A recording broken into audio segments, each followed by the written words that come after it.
Dieu nous parle. Chaque jour, Charles et Carole vous présentent la leçon de l'école du sabbat.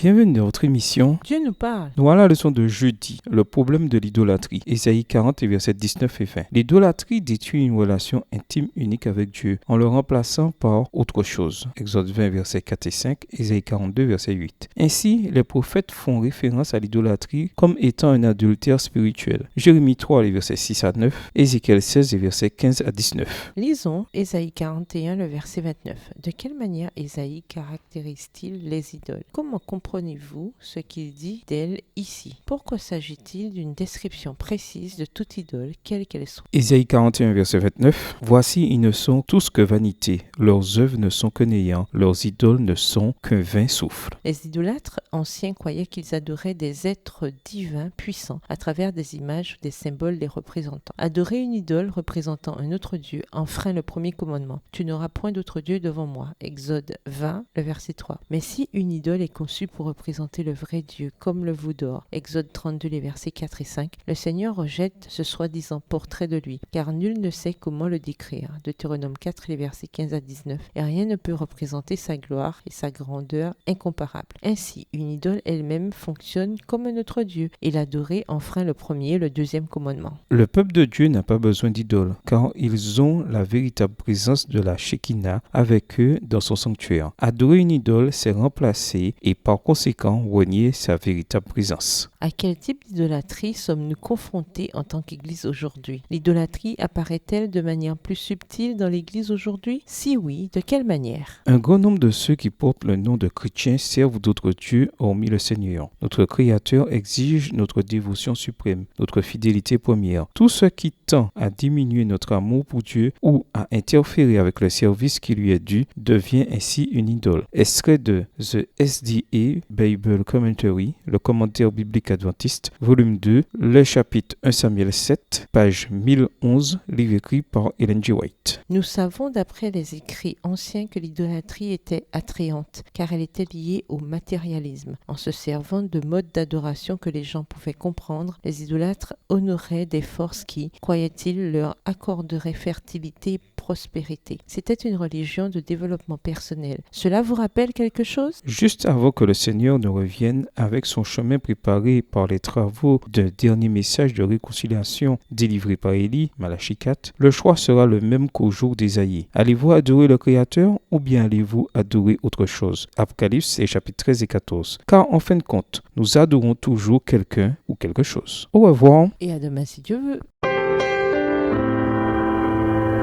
Dieu nous parle. Chaque jour, Charles et Carole vous présentent la leçon de l'école du sabbat.